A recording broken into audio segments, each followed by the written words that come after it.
Hello, Fairbanks. This is your friend Zach from Portugal, the man from Wasilla, Alaska. Represent.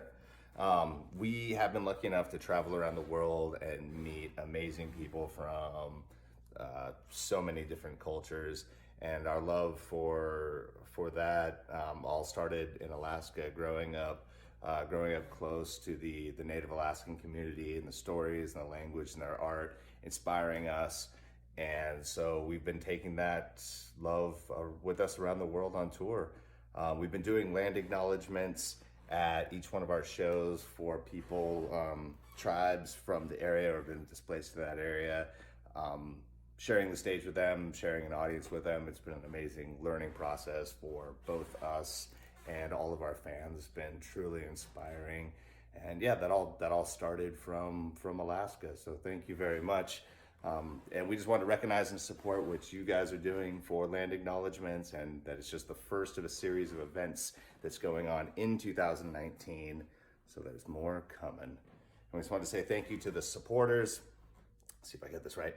The Morris Thompson Center, Denakkanaaga, the Doyen Foundation, Tanana Chiefs Conference Cultural Programs, and the Alaska Native Language Center. Thank you so much. We appreciate what you're doing. If there's anything we can do to help, please let us know. We love you, Alaska. Okay, my name is Anna Frank. I have an Indian name, and that's Taju. My grandmother, little grandmother, who used to take care of me, gave me that name. It was poor thing. The reason they gave me that name was during the early days, my mom and dad used to live in the fish camp, and I was crawling around. So they had no babysitter, and so I just crawled around where they cut the fish. And so my little grandma came by, and she looked at me, and she would say, "Taju means poor thing." Then my uncle came by and he said, "Is your name Taju?" And I shook. So that was it. And I lived with that name until now. I'm originally from Old Minto and born and raised there. In 1960, I think, I moved back to Minto after I got married and had kids. And, by that time we lived at the new site, and it's over on the road system. So none of us wanted to move, but it was something that we had to do. So I'm so happy you're all here, because this is something is really needed.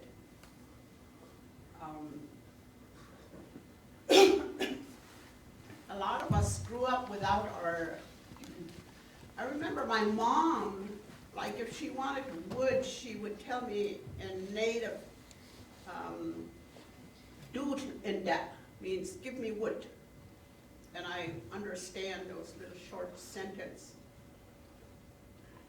But then we started school, and it was hard for us to learn the English way. And some of the parents all over the state choose the English language for their families, some of them, because it was so hard for them to learn in school. So a lot of the English was picked up. And today, we all want it back. There's a lot of us that don't speak it. We understand a little, but it's hard for us to speak. So it's an honor for me to be here, to welcome all of you to come and learn or come and teach the language. You're all going to teach my great-grandchildren. My grandchildren is gradually picking up on it.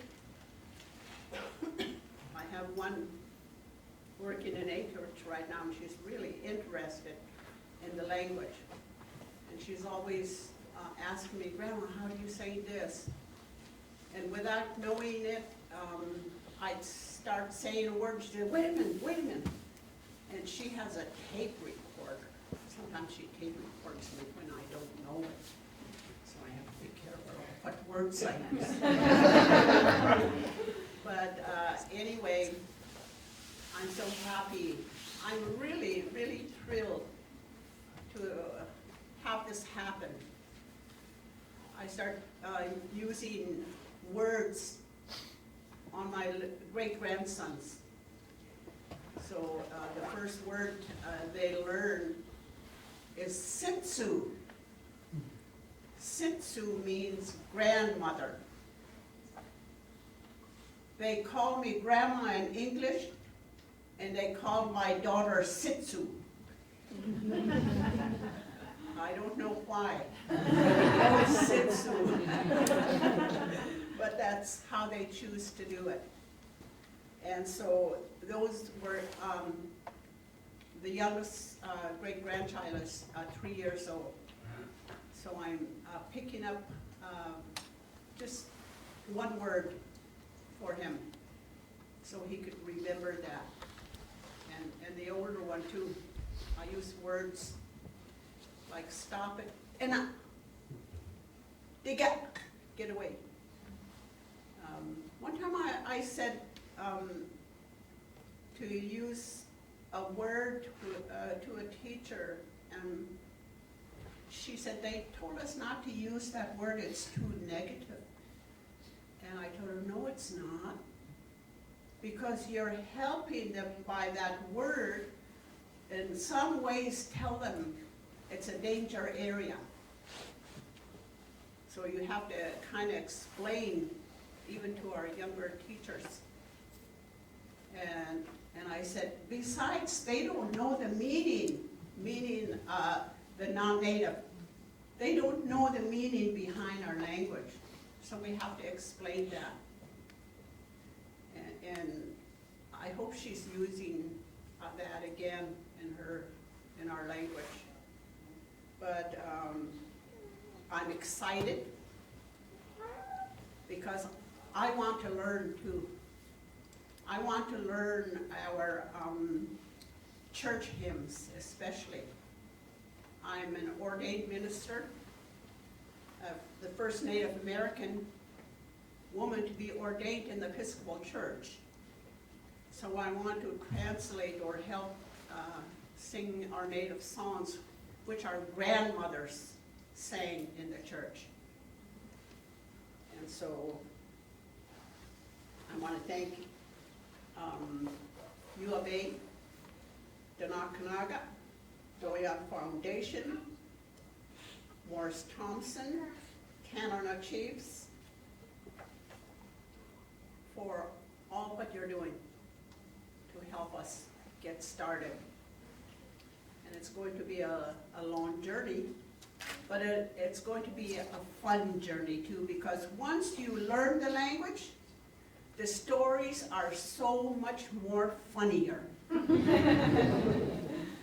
And even the words we say in a joking way is humorous. So I want to learn some of those and to teach the younger kids that it is possible. We grew up, we were born practically with the language. From day of birth, they start teaching us the language, the tradition, the things that we believe in, the things that we're not supposed to do or say. So there's a lot of things connected to our way of life. And our kids don't know that. Our grandchildren don't really know that. And so even what I'm doing now is a learning thing to pass on to our children, our grandchildren. So it's an honor to be here to welcome all of you. And I'll look to our traditional teachers. I love to listen to, what's her name, that teach over at FNA? Lorraine. The way she talks to the little ones. And it's exciting when they come home with a word that they learned from their teacher. So thank you. I have to run. A relative of ours, our elder, passed away.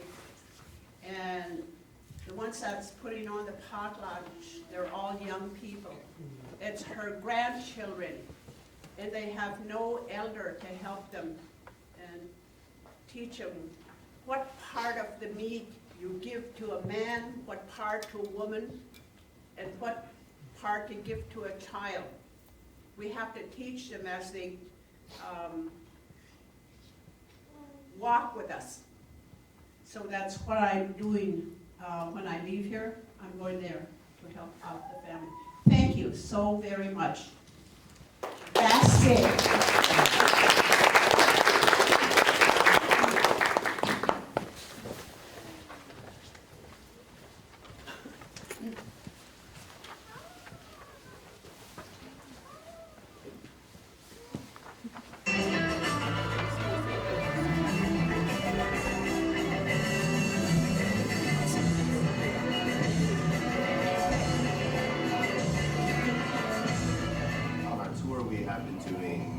What we call Land Acknowledgments. We got the idea from our photographer, actually, in the play area. He's from Australia. And over there they have kind of a system where they call it Welcome to Country. And the tribes, they've always had a custom before white people ever came there. You know, if you're across somebody else's territory, you send word ahead of time. There's a small ceremony, ritual, and you just ask permission respectfully to come onto their land. And it really opened our eyes because, you know, we got to take this back home.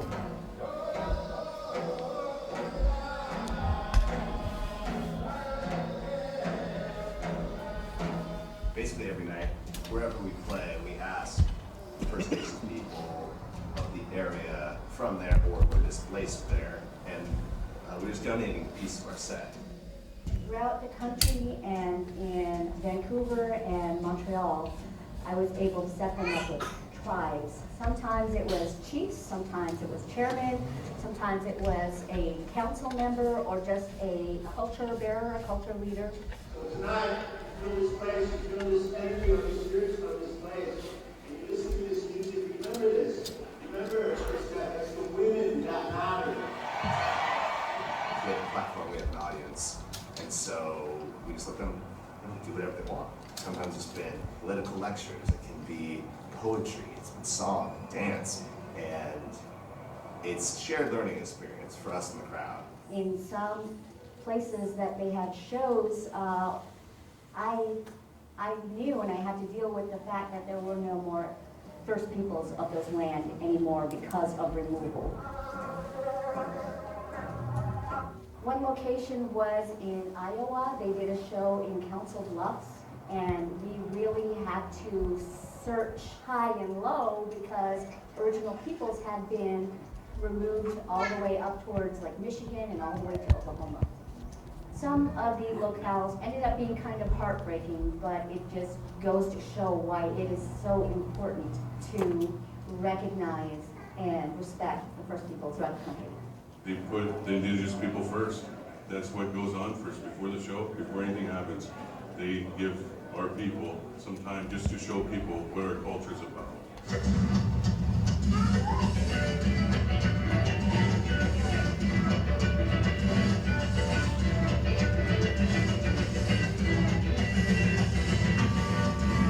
Every person that came here, every explorer came here would have died. They taught us how to live, and that's huge. I do feel a responsibility as an Alaskan. Everything I do, our work ethic, everything I do is because of where I'm from. When they said Shishmarab and Bethel and Barrow, on the Grammys. Shoot, everybody in the village was just so stoked. When they dedicated their Grammy to Native children, Native youth, it lifted me. For them to go up there and talk about the kids, the indigenous people, I mean, that's huge.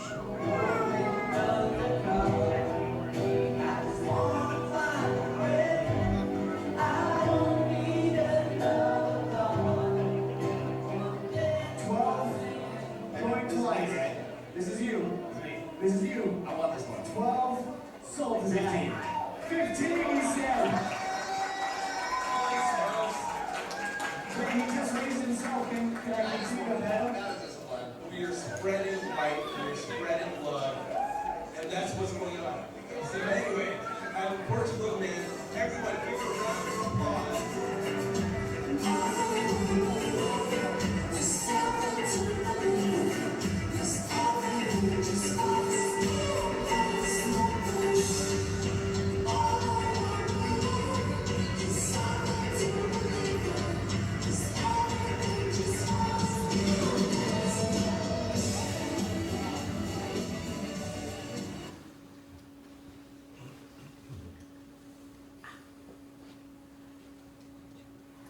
Hello, Fairbanks. This is your friend Zach from Portugal the Man from Wasilla, Alaska. Represent. We have been lucky enough to travel around the world and meet amazing people from so many different cultures, and our love for that all started in Alaska. Growing up close to the Native Alaskan community, and the stories, the language, and their art inspiring us, and so we've been taking that love with us around the world on tour. We've been doing land acknowledgments at each one of our shows for people, tribes from the area or been displaced in that area, sharing the stage with them, sharing the audience with them. It's been an amazing learning process for both us and all of our fans. It's been truly inspiring. And yeah, that all started from Alaska, so thank you very much. And we just want to recognize and support what you guys are doing for Land Acknowledgments, and that's just the first of a series of events that's going on in 2019. So there's more coming. I just want to say thank you to the supporters. Let's see if I get this right. The Morris Thompson Center, Denakkanaaga, the Doyen Foundation, Canada Chiefs Conference Cultural Programs, the Alaska Native Language Center. Thank you so much. We appreciate what you're doing, and if there's anything we can do to help, please let us know. We love you, Alaska.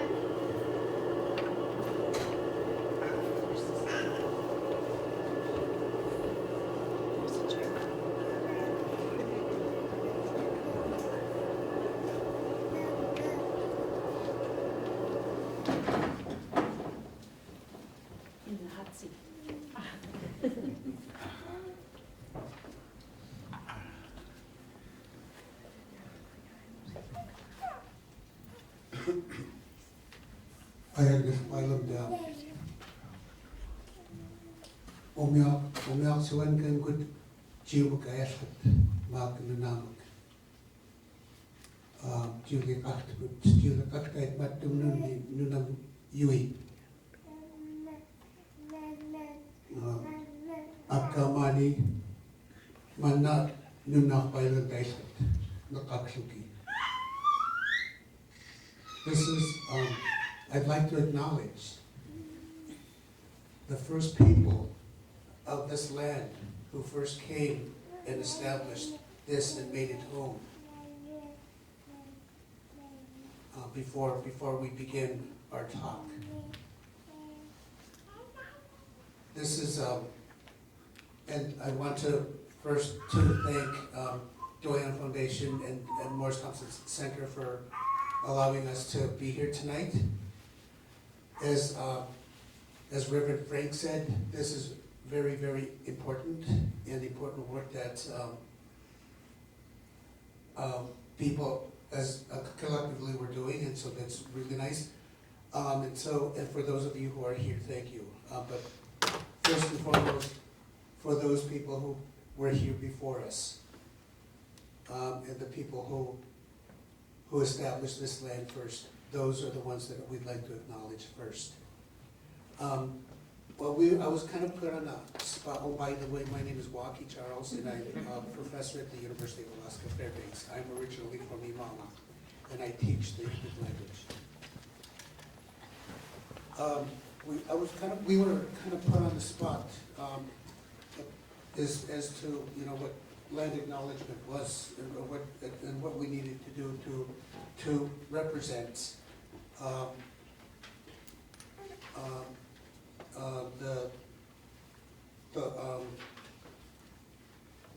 the people. I mean, how do we do this? How do we begin?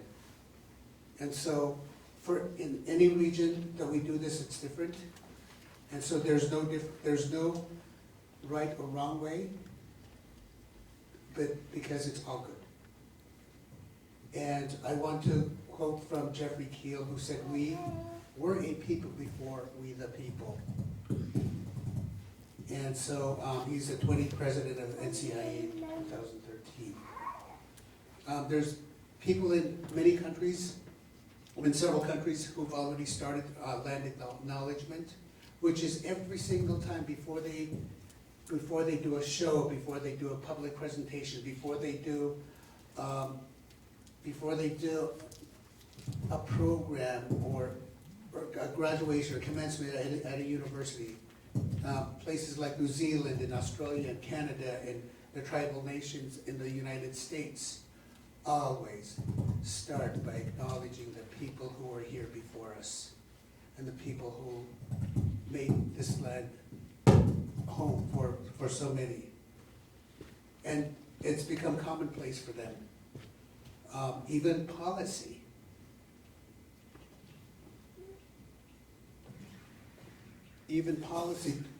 To open events and gatherings by acknowledging the traditional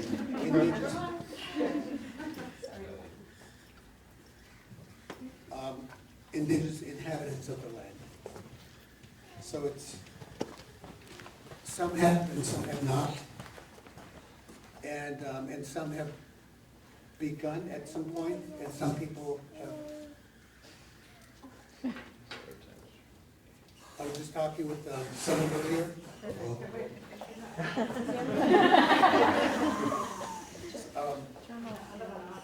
Turn the other one.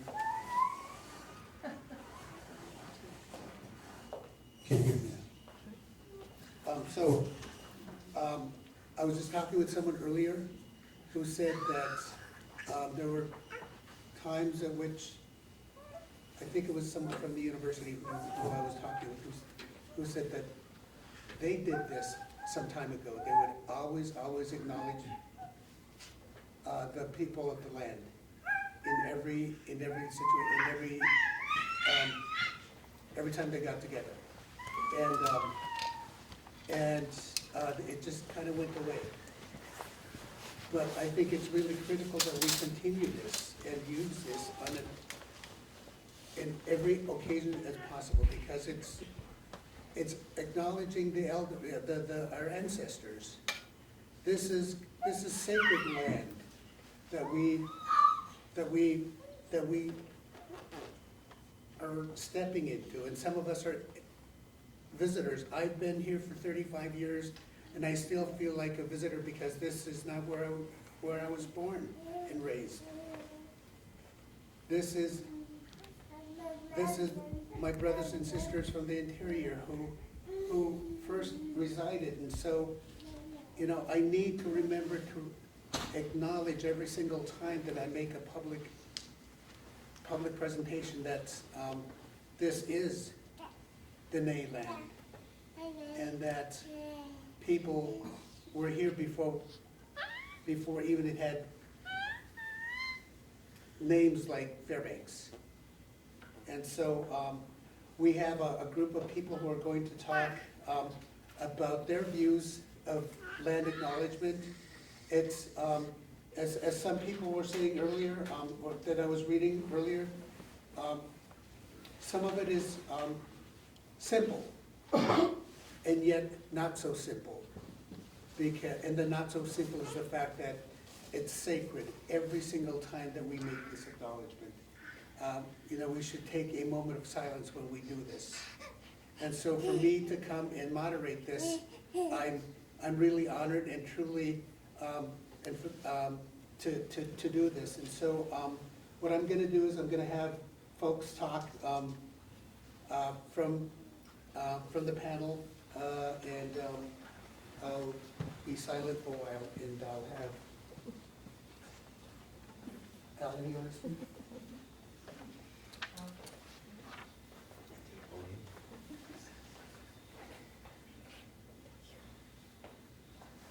I just want to check if everybody can hear okay. If you just use our voice, will that be okay? We're going to try and figure out the mics.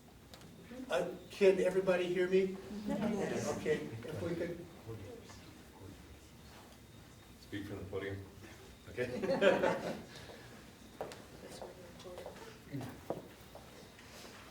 I thought I was going to go last. I would be able to know what I was going to say, plan what I was going to say. But Shoji, did Tom Shank Ogus and Ichaj Kikivat, Shahan Pauline Moji, Kucheje Watan, Aha, Tia, Mono Blitney, James T. Hayton Moji, Massachusetts Watan, and it's a Shitsu Lena Albert. Should see Robert Albert, should see Canada, Koya Kukutan, Inli, should see Kucheje Gutan. Tagwin Cloche Chi, Napadi, Deep Japat, Chitano, Napadi, yeah. And Chikinjik, He.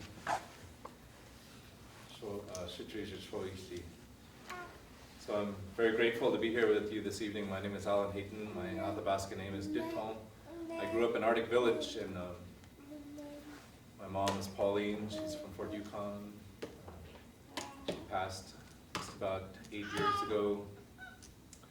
And my grandparents are Robert Albert and Lena Albert from Fort Yukon and Canada. And I just really respect the language, being brought up with it. I grew up in Arctic Village where young to old, everyone was speaking and using the language. We had many very wise elders, and they were very strict as well. And you can't just go any old direction. You can't, you have to be careful what you say. And one of the sayings they say,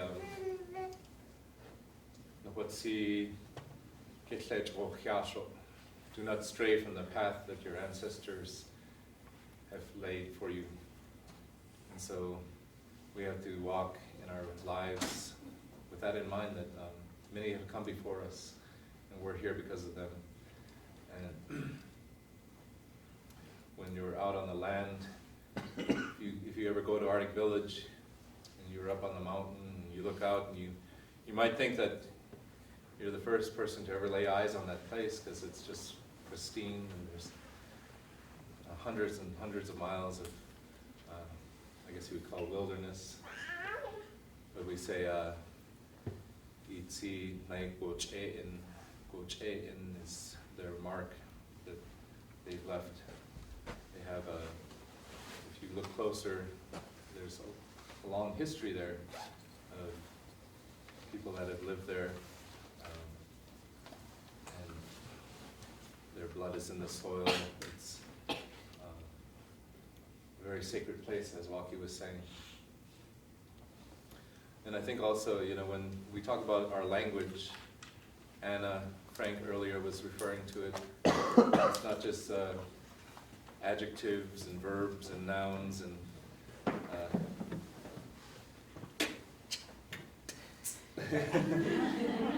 funny sounds that aren't in English. It's tied to our culture, to our way of life, which of course for our people is very closely tied to the land. And so I see that connection there with the land, the language, the culture. When I was growing up, like I said, we had these elders, and they, made sure that we did things properly, and especially when you're dealing with animals and hunting, and you have to do so with a great deal of respect, because the animals, we say, they give themselves, and without them, it would be very hard to live here in Alaska. They clothe, we make our clothing, they feed our bodies, and weapons and tools. Everything comes from those animals, the caribou, the moose.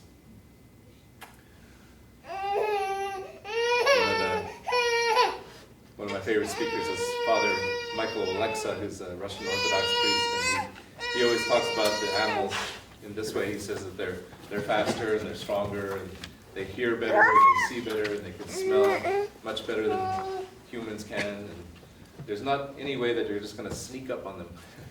They know that you're there. And, in many ways, they're superior to us. Their senses are superior. They can fly. They have much stronger than us.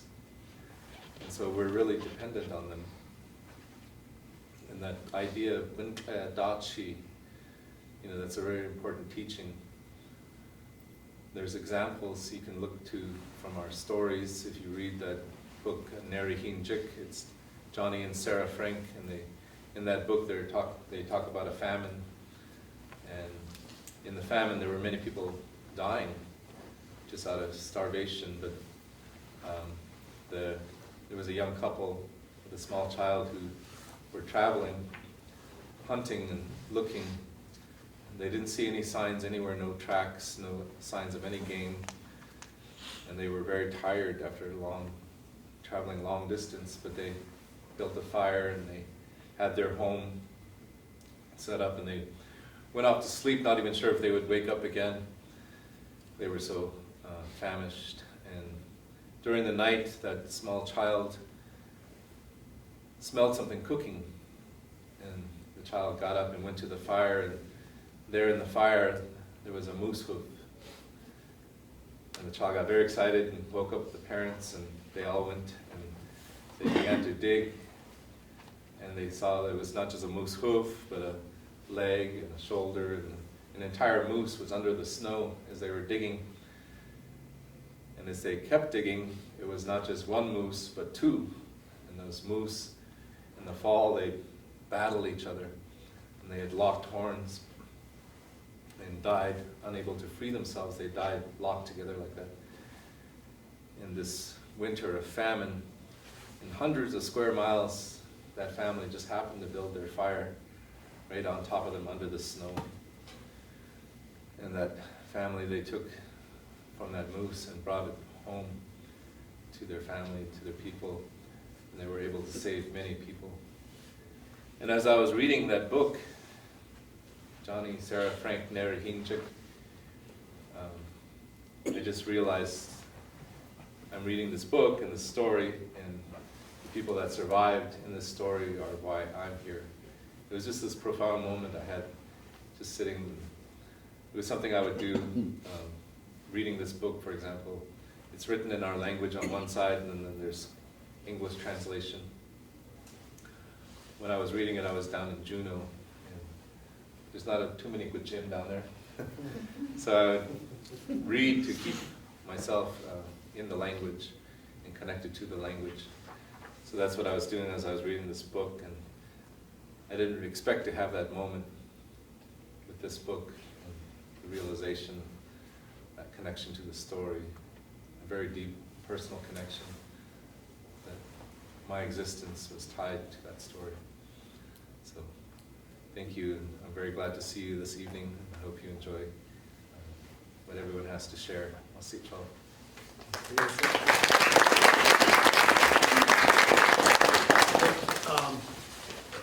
What Allan just, again, Masi, for sharing, again, another connection to the land and why it's incredibly important to acknowledge the land, because it's not just it's not a piece of ground. It's stories like this that we don't hear when we walk out of, or we land into a village or into a community or to Fairbanks. For instance, if I were from Washington, D.C., and I work for the Department of Justice, and I come and say, well, I'm from the Department of Justice, and I'm here in your village to talk to you about justice. How many people right away are going to close their ears? I know I would. Because what we're standing on is story that I'm not even regarding, that I'm not acknowledging. And so every time we go into communities, even here, we're standing on holy ground. People who've been here before us, their stories. And Allan just shared with us just a little bit of how much story land has. And so that's why I think it's really, really critical that we acknowledge land, and we show and we teach others what it is to acknowledge, how to do it. I'm just learning about this, but I want to be an ally to land acknowledgement from today on, because there's something about recognizing the land that makes me feel connected with it. And for our guests who come for the first time, realizing how important this land is and how it gave life to the people who are standing today, who are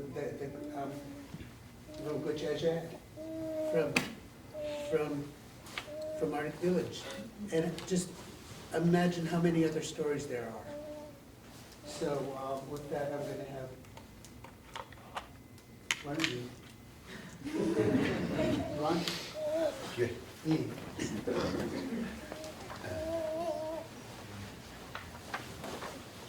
Mga anak swak, pagkawing may inyong marona, agalan, ibig sumili, kawing arwa, panino namin. Asa ko rin na at kyo ko inyo, mani ito, suli ilawat mani, inyong mirot, nunamig ni, kaya na ako nilapsi, tabra ni, kaya ako minyakap na, nilapsi ni. My name is Anak Swak. And my English name is Ronald Brown. I was born in Barrow, but I was raised in the country in a place called Kiviksu. And I was there until my elder brother and sister had to go to school. So in 1954, we abandoned our home in the country and we walked to a town, to Barrow. And we never really went back to our settlement of Kiviksu. So, and here, I acknowledge the people who have lived here and have for hundreds or thousands of years, and giving us the ability and to giving us a chance to speak on their land. Native land has been here from the time immemorial in our culture. And we have to look at how we have lived. So our history goes way back. And it is in our part of the world when we have many villages, and from Alaska all the way to Greenland. We were raised driving dog teams.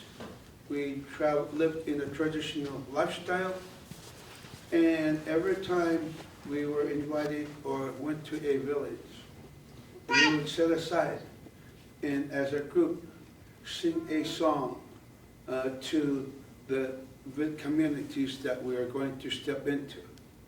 And the songs always reflected that we are bringing if we are bringing something bad, we want to leave it behind us. So we do not bring any bad things into your community.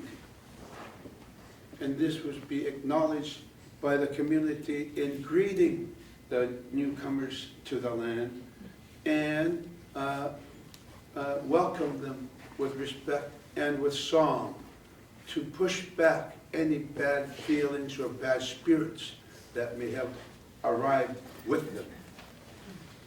And so this was a long tradition.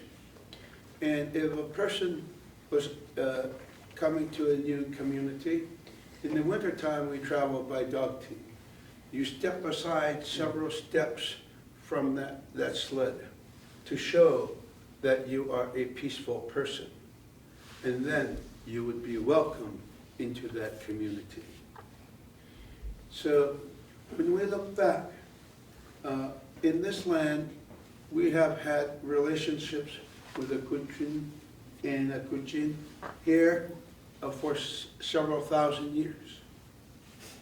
And one day when I was visiting in Anatole Pass, my uncle Simon Bunyak tells me, looking down in a snide way, them Barra folks, they don't know they got Indian blood in them.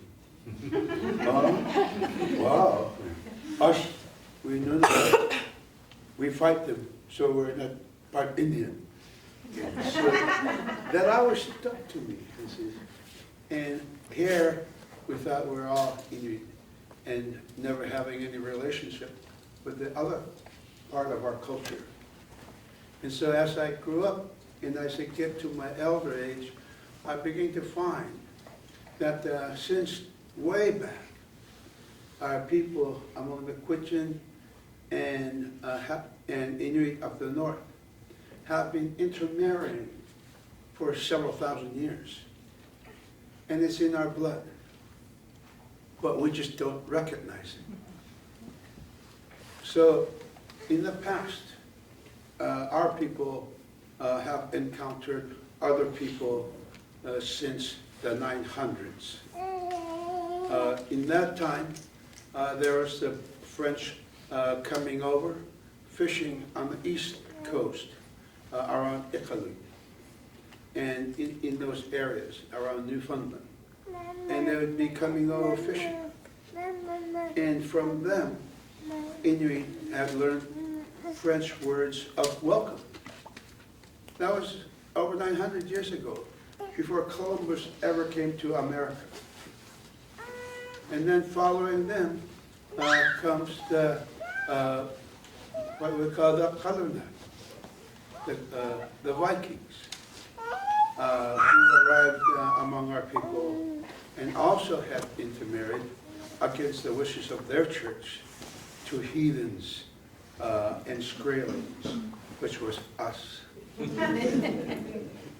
So today, when the West Europeans started coming over, they were amazed that so many Inuit and Inuit women looked so European and could pass as such if they went to Europe. And that was one of the, that was common comment that we would hear in the early days. Now, to understand how long our people have been here, when I use the word Kiligvok, I am talking about the mammoth, which we used to hunt in their time. We were not the only ones. As it turns out, Inuit and Kutchin used to hunt mammoth together. And we have stories of those preserved to this day. We had, they were hunters of animals of a different age.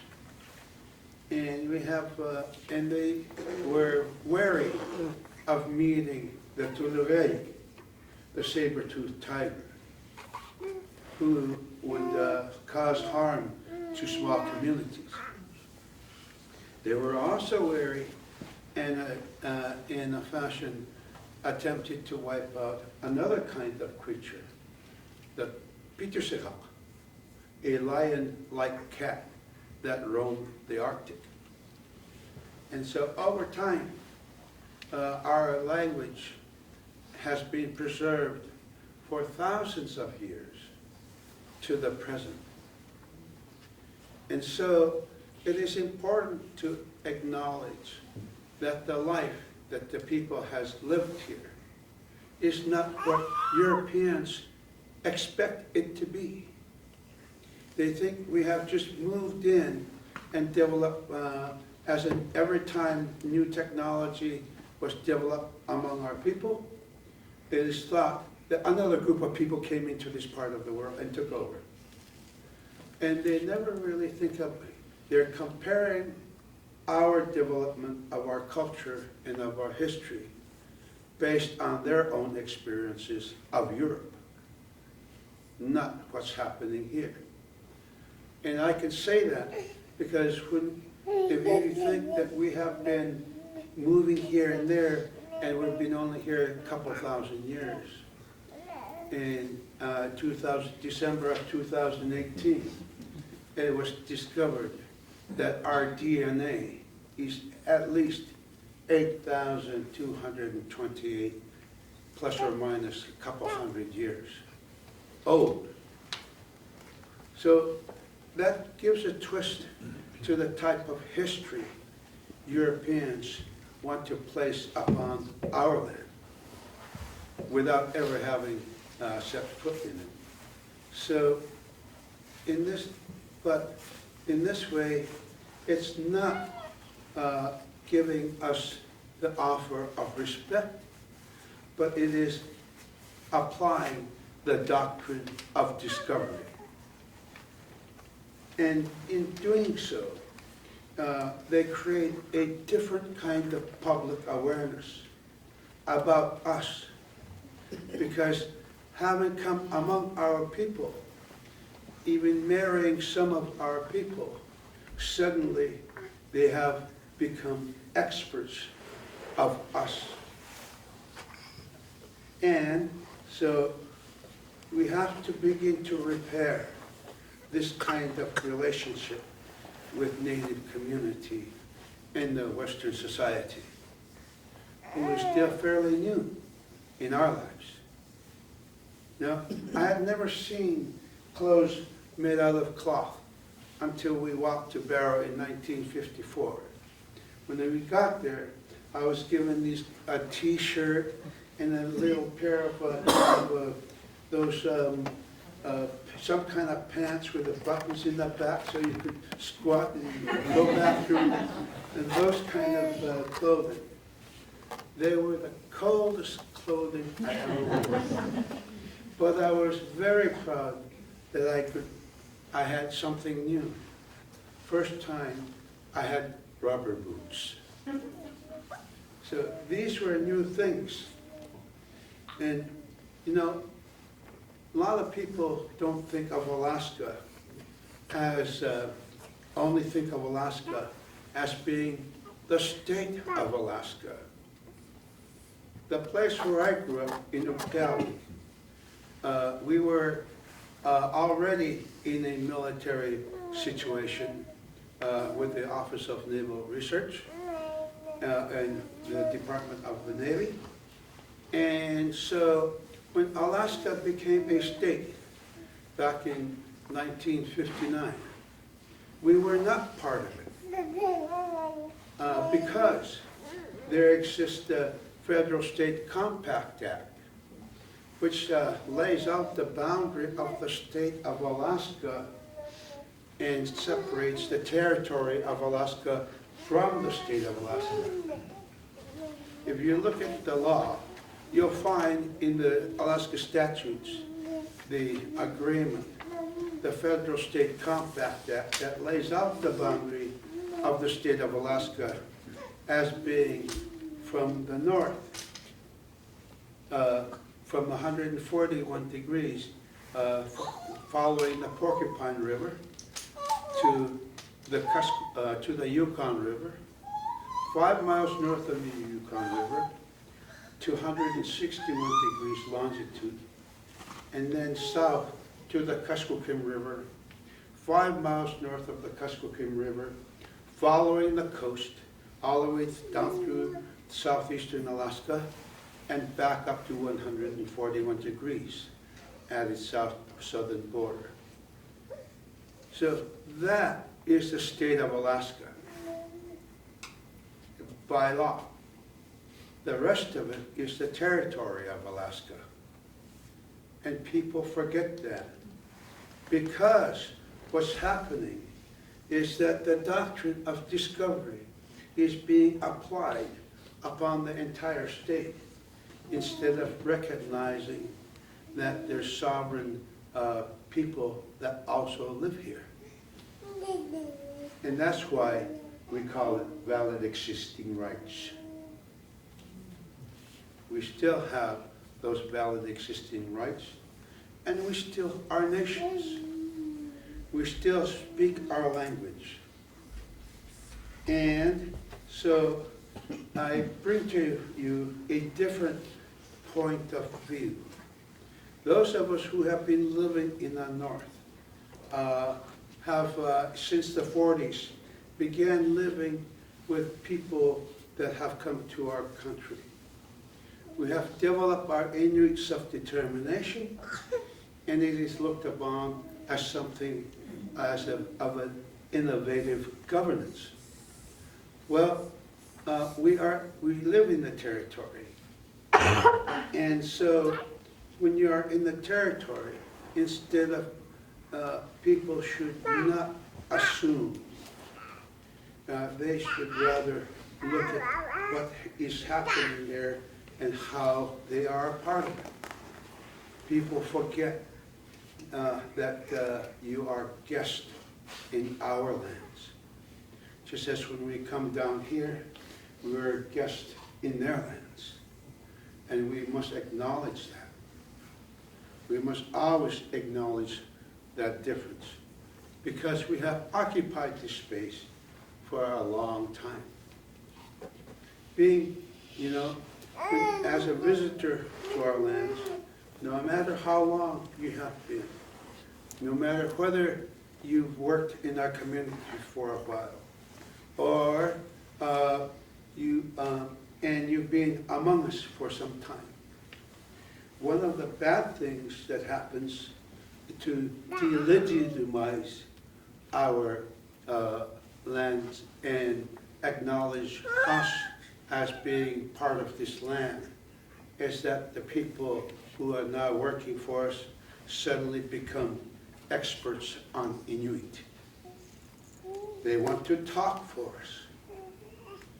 And they forget that they should, that their cultural sensitivity, instead of applying that doctrine that is so damaging to Alaska or American natives.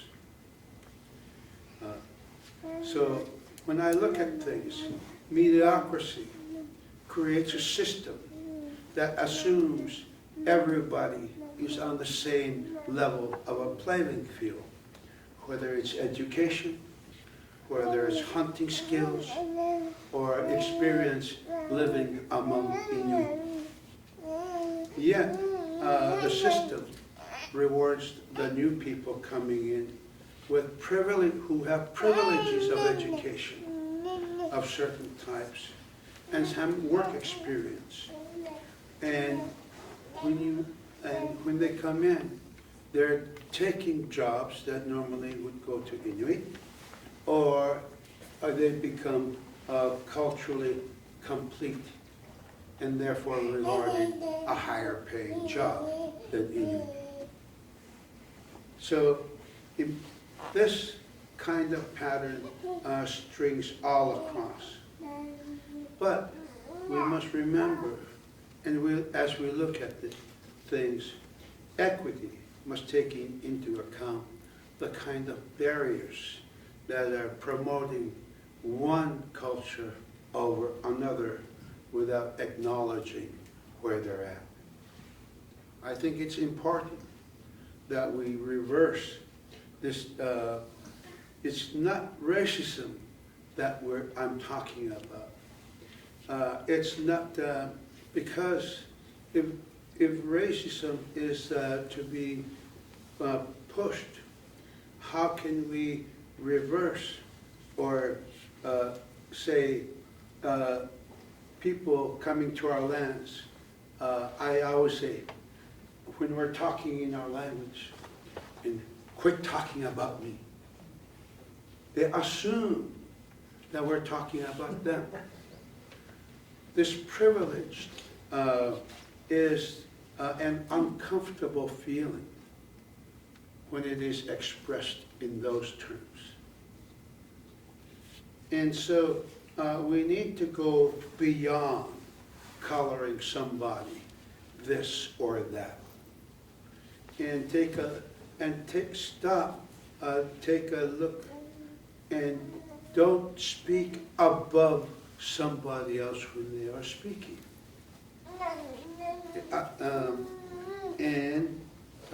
If you're being spoken to, don't jump into the conversation while that person is talking. That's a very rude thing to do, which we've experienced in the North very often. Two people are talking together all at once. It sounds like they're arguing, but they're trying to converse, and that's their way of conversing. But in our land, when a person is speaking, you listen to that person talk until they say, "That's all I have to say." And then somebody else can speak, or you can now express your own opinion. Respect is important in land acknowledgement, and it is important to the people who live there. And so when we're looking at different things, when we're trying to achieve equity, when we're trying to create space for us, other people are jumping in to tell us about the kind of policies we must live with, about the decision making, or the type of economy that we must be employed in. So it's a problem. So without acknowledging the people, it's pushing forward that same doctrine of discovery. And when somebody speaks to those people coming to our land, it's called racism. But it's not. One must understand that there's a difference between racism and disrespect. The attitude Inuit get up here that we hear a lot is Inuit have everything. And so they got health benefits that we don't get. But if that's the case, why are Inuit still living in poverty conditions if we're getting everything? Yeah. And you have to stop the assumptions. You cannot assume to speak for another culture when you suddenly have been in their land for a while. One of the things that we always hear is that when we're dealing with attitude, that we listen to people talking to themselves. Oh, I've been here for 5 years now. Holy cow. It sounds like they've been in jail for 5 years. And, you know, and that's when that kind of stuff is going on. It's it's taking on an attitude. If you're, why don't you just go back home then? If you're tired of living here. Well, and the other part that we're always running into is whether it's in the office or in the streets or wherever. We're expected to translate the words we're saying for the other person. That's a visitor to our land. And it makes us feel like we're just another ethnographic subject. And so, not only is this an expectation of subservience, but it is a superficial engagement that serves only to get an Inuk stamp of approval to legitimize the work that you're doing in my land. I hope that makes sense. So, a lot of people don't seem to understand why Inuit do not volunteer or volunteer as much for boards and committees. Well, those people don't have time to be volunteering for boards and committees because they're spending many hours helping each other, helping somebody out. Inuit get we experience a lot of loss or trauma. So those people are helping people who are grieving. This invisible volunteering is what we're doing. We're giving rides to somebody that is, and we're visiting each other. We're shopping for someone. We're running errands. We're fundraising for funerals. We don't have time to volunteer for boards and committees when we are busy at home with these kind of things going on in our communities.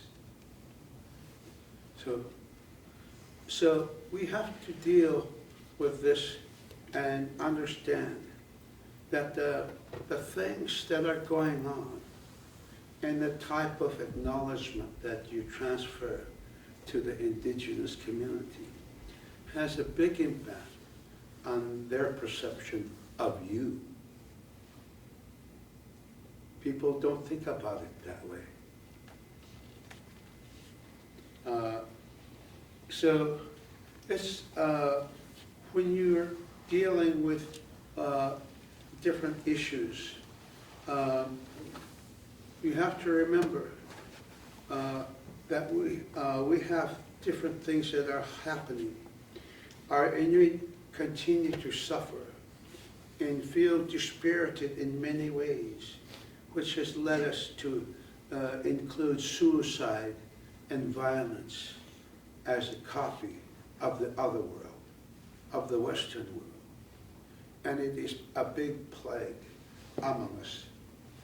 The failure, the apathy of having serious conversations about impacts of colonization, assimilation, and don't realize that sometimes racism kills our people.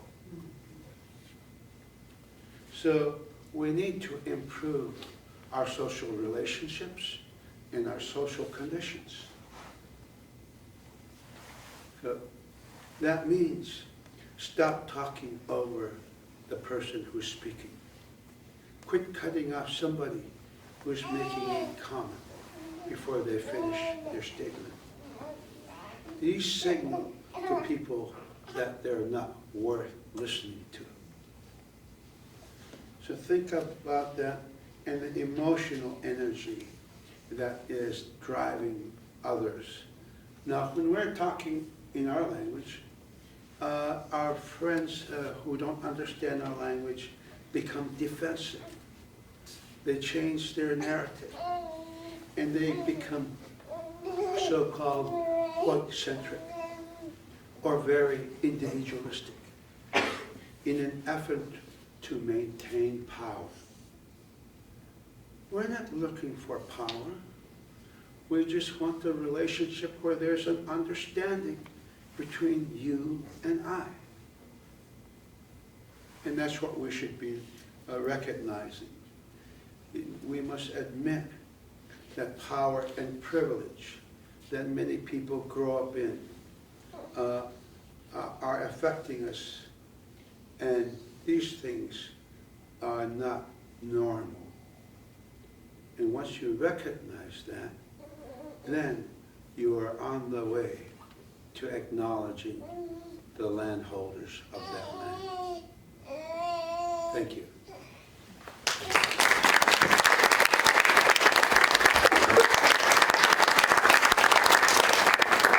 I think I'm going to summarize this for Ron Koyana for your talk. There's a lot of story that he shared with us, and what I came out from this is what my father would say so many times.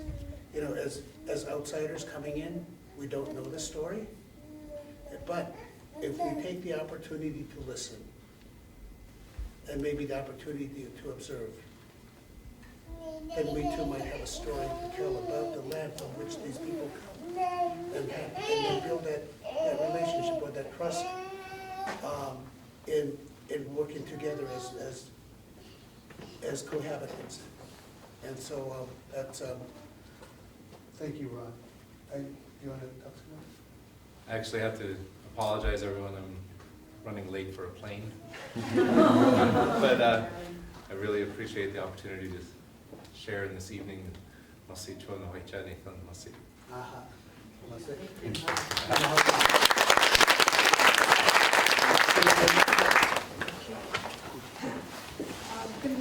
Kinachish Hatyadi, Dakutu, Hatyasa, Geknaya Hat, Discohiri Yachat, Sutnehati Yatia Yachat, Tekwidi, Daskana Yachat. So I would like to acknowledge the people on whose land I'm now standing. My name is Dakutsu. I'm Tlingit from Yakutat, Alaska, from the Raven Moiety. I'm from the House of the Owl, the Denakkanaaga clan. I'm the daughter of the Tlingit Koho people from Denakkanaaga Tribe A. I'm the granddaughter of the Tekwidi Brown Bear people from Anklan River. So this is our traditional way of introducing ourselves. Because in Tlingit society, you don't know how you act towards someone unless you know who they are. But this is also about relationship, because if you were Koho, my father's people, you'd say my daughter, my daughter. If you were a Drive-A clan, then you would say acknowledgement, my granddaughter. So all the people of the Koho people are my parents, and all the people of the Brown Bear people are my grandparents. And so whenever I see someone of the Tekwidi clan, I will say my grandparents. So we have built this abiding trust and relationship between people from these different clans. So this is a way of showing respect in the Tlingit society, that we always acknowledge who you are, what clan you're from, who your father's people are, and who your grandparents are. So that's a way of showing respect for relationship to the other clans. So I just wanted to say a few things about the traditional way that we acknowledge guests on our land. And this is based on what my father, Muchahuish, taught me. So he was the one that taught story through stories and song. He was our song leader about our traditional way. So he said that whenever you'd have canoes coming to a village, and you always sent runners like a year ahead of time, saying, 1 year from now, we're going to have a big ku'i, a big potlatch. You're invited. And so they would spend the whole year getting ready for these guests.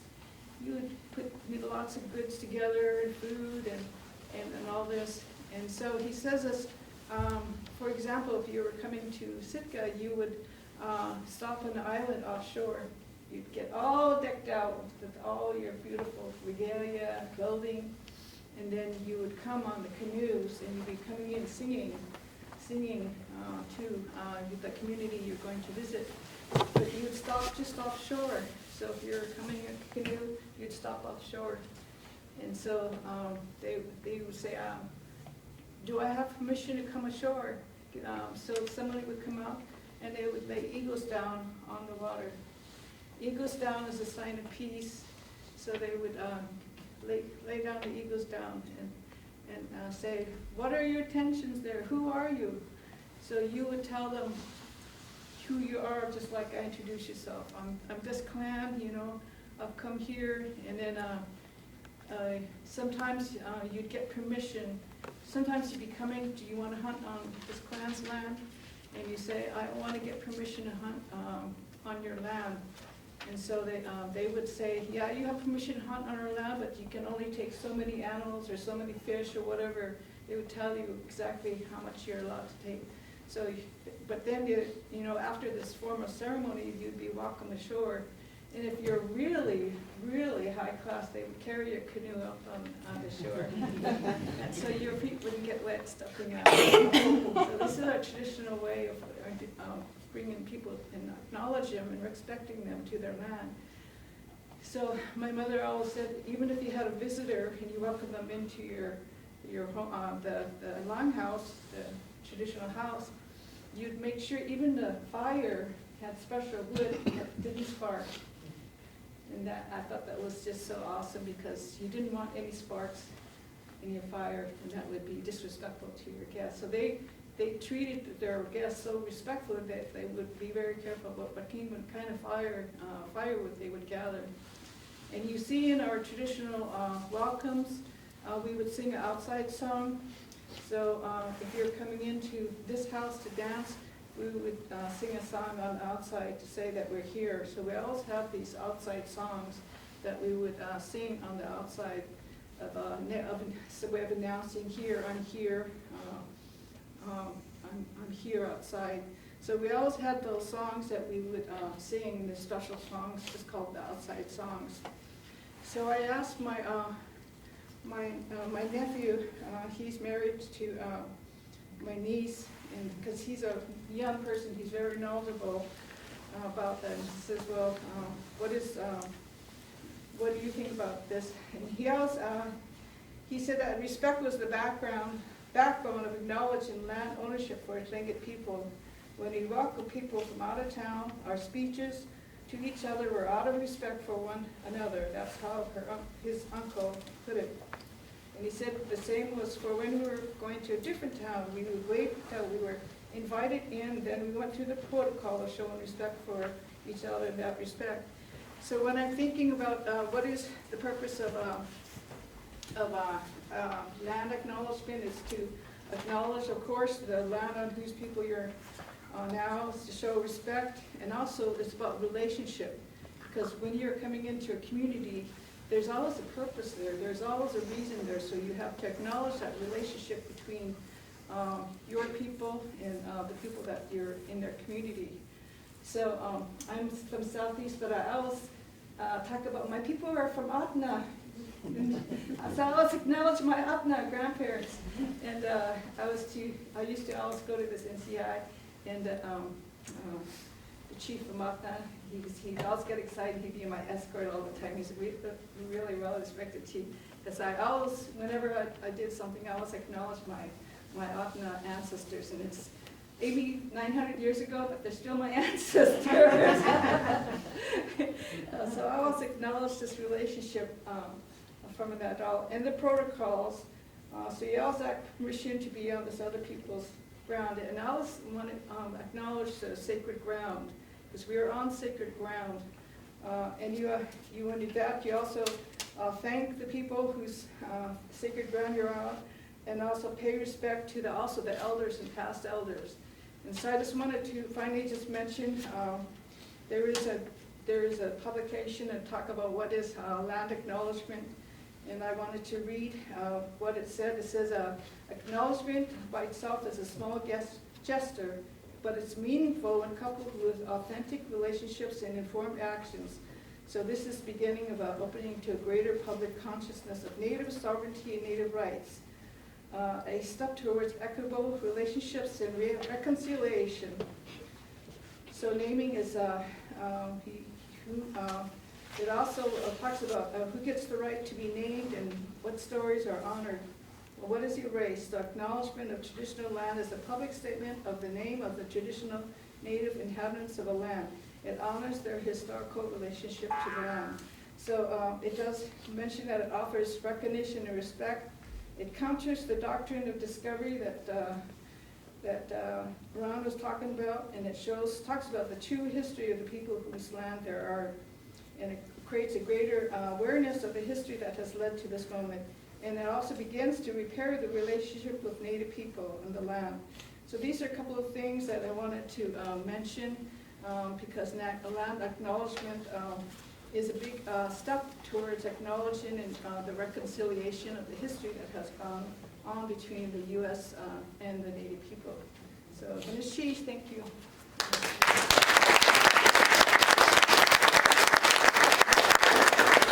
Thank you. There's, as you've seen so far, there's so many different ways to acknowledge. And from that same document, there's an example that I pulled out, and it said, we acknowledge that we are on the traditional land of whomever it is, the people. And, or I would like to acknowledge that this meeting is being held on the traditional lands of the Koyukon and Gwich'in people, and pay my respect to elders both past and present. So, there, like I said earlier, there's no right way, there's no bad way. In fact, even in my classroom, I have 3 of my students here.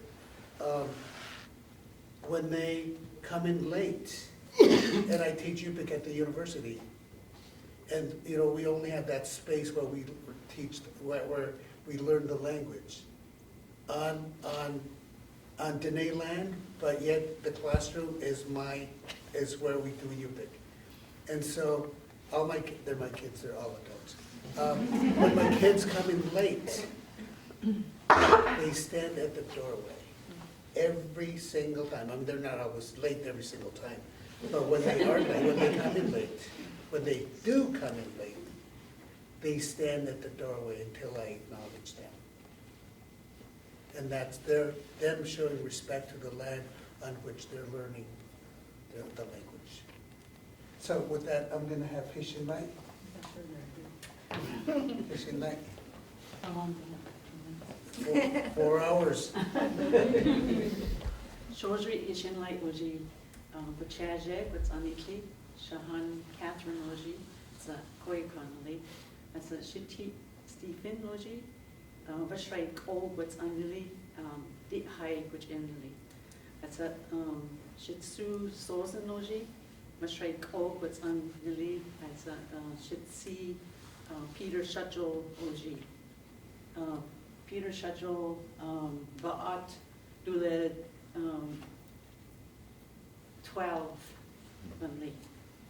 My name is Hishinlai, and I'm Koyukon and Gwich'in, and my mother is Catherine, and she's from Stevens Village.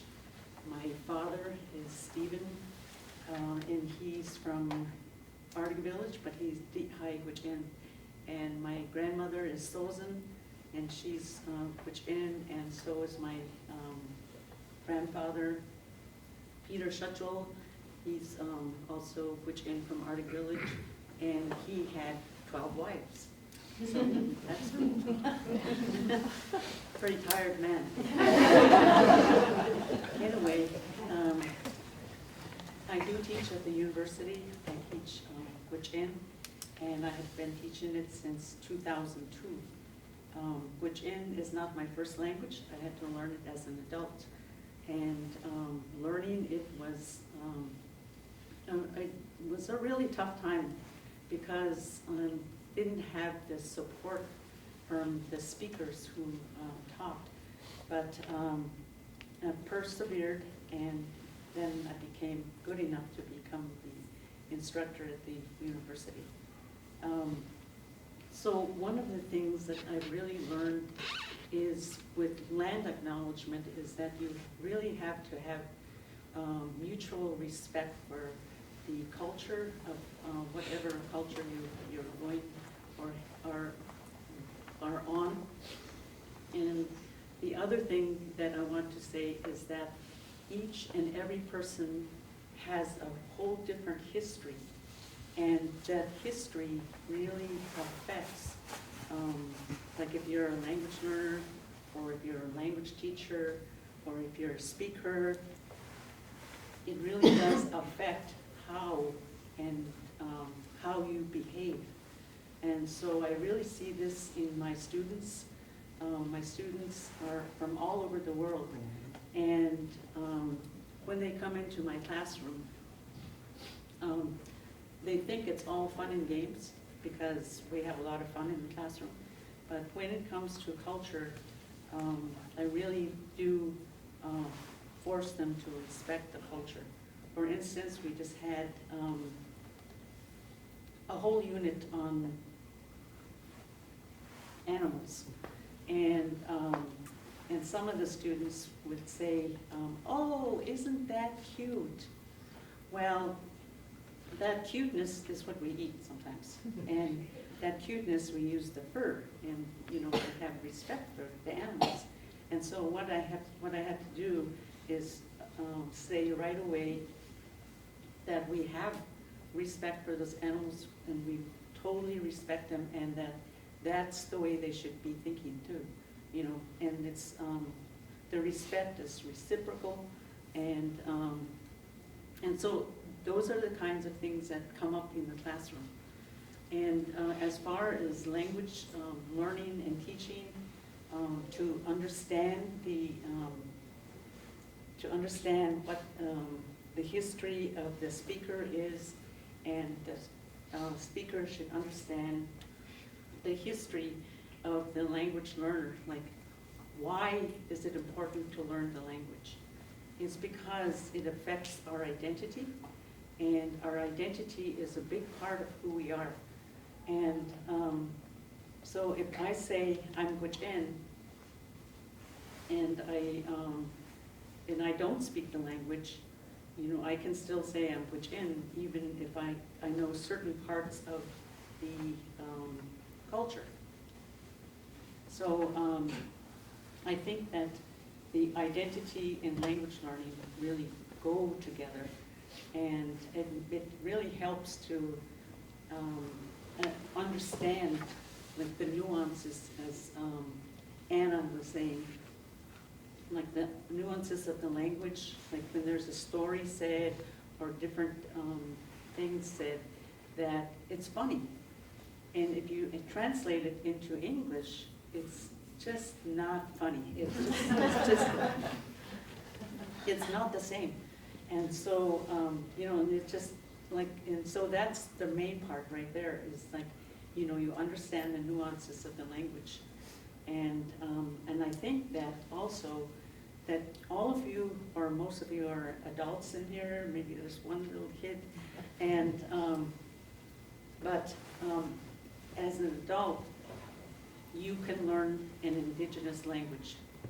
And it just takes a lot of, if you think of a child, when they're growing up, it takes them about 3 or 4 years before they even start speaking.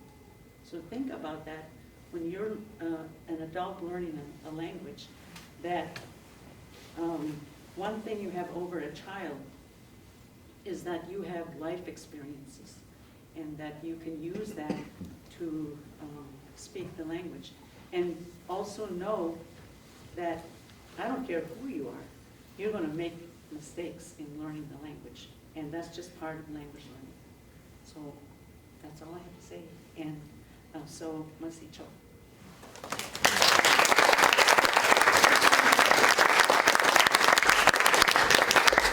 There's, for most of us, we learned just really quickly about land acknowledgement. I mean, we know that it exists because we were here today. and some documents that I was reading previously.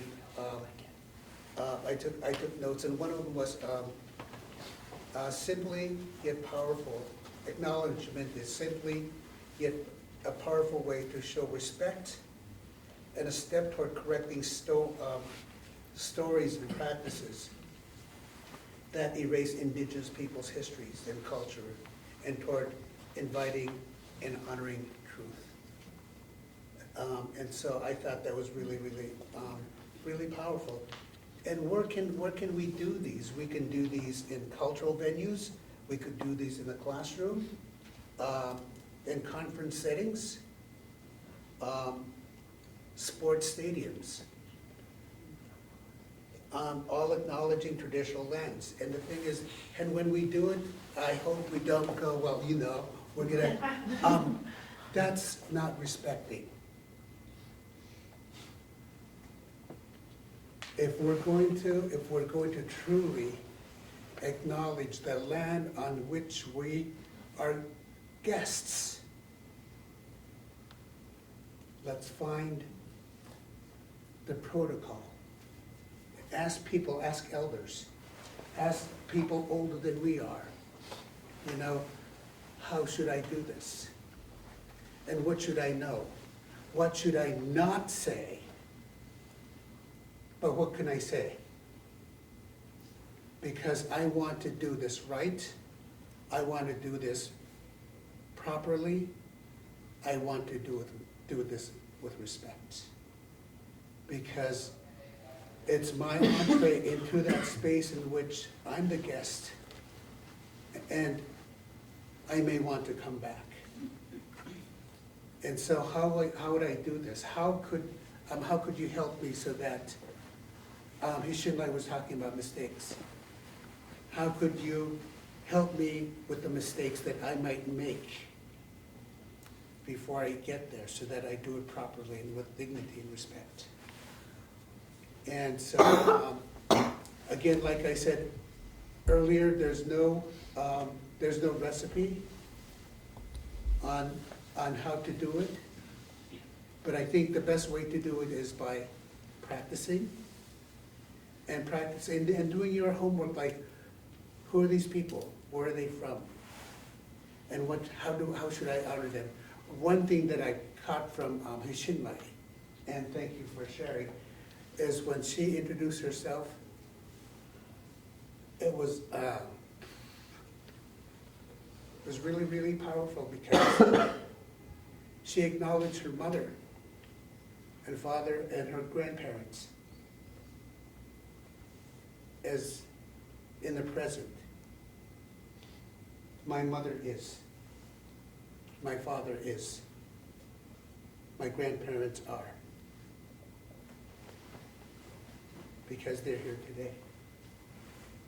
I don't know if she was aware of that, but that's one thing I learned so much from Hishinlai.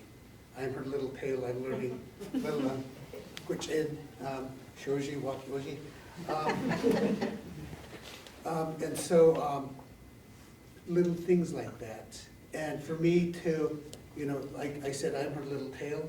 I go and say, is it okay for me to say this? Because I'm using her language. And so I'm acknowledging her language, and I want to do right. And most often she'd say, oh. But at least I'm trying. And if she doesn't scold me too much, I'll come back. And so it's, again, like I said, there's no right or wrong way. So,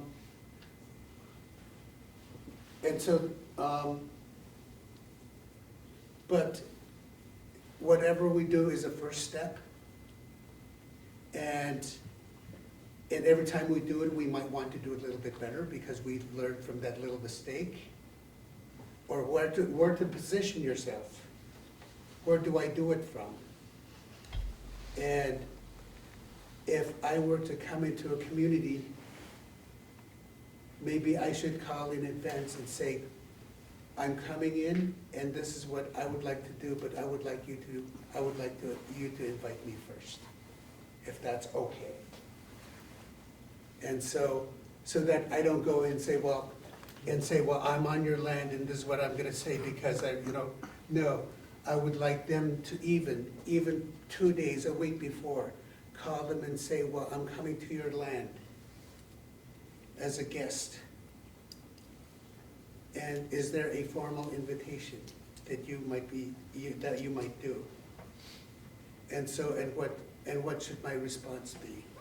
What's the proper response? And so all these things are new to us. Our folks probably, our ancestors probably used them, but the thing is, how could we wake that up and bring it back? And maybe in doing so, we could establish a stronger bond, respect, and future for us as cohabitants of this earth we call home. Anybody else want to say anything? Because other than that, if that's about all I need to, I had in my little agenda, unless people want to share a little bit. Not that we have any answers. So should we just start practicing, like, okay, I'm my dad and my parents are, and just everywhere, just start practicing and. Yeah, I would, because I can't say, well, no, I don't know, because I'd say, Right, well, I think I would find somebody older than me saying, what's the protocol? What's the protocol? And then it would, like when you're going to someone else's space, someone's community, how do I introduce myself? How do I invite myself into that space? So ask to get invited to. Be like asking everybody. And that might be a good start. Okay. Because I don't know, I'm just learning this too. But I learned that if I don't learn, I don't grow. I mean, if I don't ask, I don't grow. And I know my students, I always say, I have something to ask. I think that's the biggest line that you guys use on me all the time. I have something to ask. Thank you.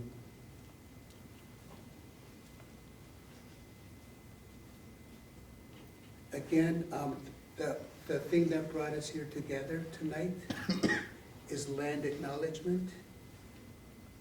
And let's practice that. I want to leave one note with every single one of us. We just learned a little bit about land acknowledgement in this space, in this borrowed space, as guests. How could we practice from here on ways by which to present ourselves, assuming that we're going to be somewhere tomorrow and the next day, or in another event, or a wedding, or a funeral? How do I position myself? What protocols do I need to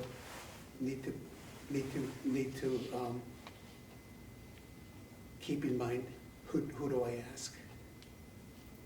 And those kinds of things, because if I don't know and I don't ask, I may continue not to know. I want to, on behalf of our hosts, I want to thank these amazing people who came to join in to share with you this, I hope, a beginning of a conversation of land acknowledgement. I think it's a really important thing, and we all need to first learn and share with those who aren't here with us today. I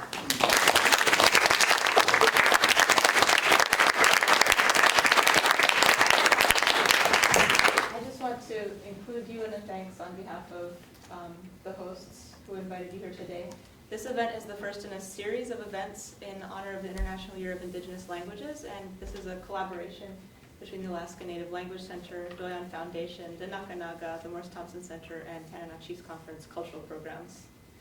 And we really appreciate you being here and sharing your knowledge with us. Thank you very much. And for the audience, please come to our next event. You can find more information on the Morris Thompson Center website. I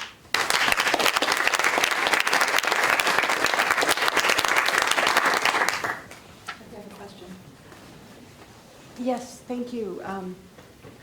So just from a practical perspective, I work here in this building, and if tomorrow there was a gathering, a meeting, and we wanted to acknowledge, and I don't have the right words, I would have to think about exactly the right words, but the people whose land we are meeting on, or we are on today, would that be Gwich'in or Koyukon, or what is the program? I think that, ask Siri, or if I didn't know, and I'll have Siri answer. If I didn't know, I would say something like, I would like to acknowledge this meeting as being held on the traditional lands of the original people, and pay my respect to elders both past and present. Okay, So you don't absolutely if I'm not sure, then I word it in a way that I don't make a mistake and say, well, of the Han people or something like that. But Siri, what would you say, Dr. Tuttle? Yeah, so the people of this region are Tanana Dene, right? So their name goes with the river. But specifically, there was a village that at the mouth of the Chena. And so you could say that you're thinking and recognizing the people of the Chena and Tanana rivers. And that would be a reasonable thing to say. And I don't think you have to say it in Tanana Athabascan, but it's possible to learn how to do that if you want to. Yes, sir. Yeah, thank you. Thank you for this. This is wonderful. I'm going to go back down to, my name is Grier Hopkins. I'm going to go back down to Juneau later this week. And I want to do a land acknowledgement down there as our invocation on the House floor, because I've never heard one in the short time that I've had there.